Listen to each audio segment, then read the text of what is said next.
Hi, my name is Lieutenant Gary Aswalt, and welcome to a tour of Florida again, but this time during the day, Miami Strike.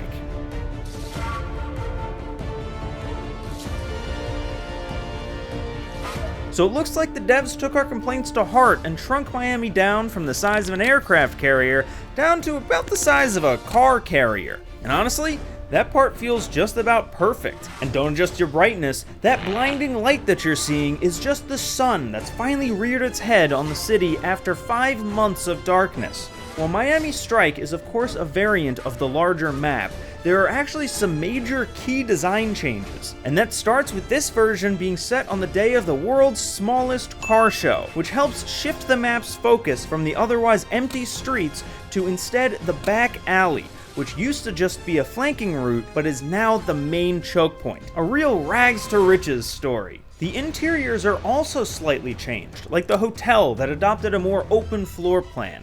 And there's even completely new areas, like the road leading into the parking garage. There's a new ladder out by spawn that opens up a fast way of getting to this Overwatch position, only countered by the new additional Overwatch that they made out of scaffolding on the other side. Overall, this map holds up the tradition of the Strike version being miles better than the normal map.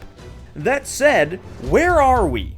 Because just like the other version of the map, the in-game compass still says we're off the north coast of Miami, which doesn't exist. And while you can plug the addresses on the street into Google Maps and you get a very similar looking strip on the east side of South Beach, there's also some addresses that line up perfectly with the west side of the beach. Then there's the problem of the entire 14 blocks of this island that are just missing. And when you look at the flyers at the car show, it describes a giveaway for an all-expense-paid trip to South Beach, which would be a ridiculous prize for someone who is currently in South Beach, coupled with the clocks on both versions of the map reading the same time and taking place on the same date, meaning that they'd have to be exactly 12 hours apart, despite the major construction projects that would have to get done in that time in a world 20 years before Extreme Makeover Home Edition had premiered on ABC. All of which leads me to believe that someone at Treyarch doesn't quite know their history.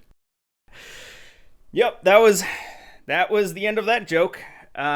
Anyway, that's where I'll end today's tour. Thank you so much for watching. If you want to support the channel, consider buying a Captain Rayola dog tag. And the rest of you can exit through the gift shop, where you can buy the neon lights that we no longer need, because it's about to be daylight for the next 5 months.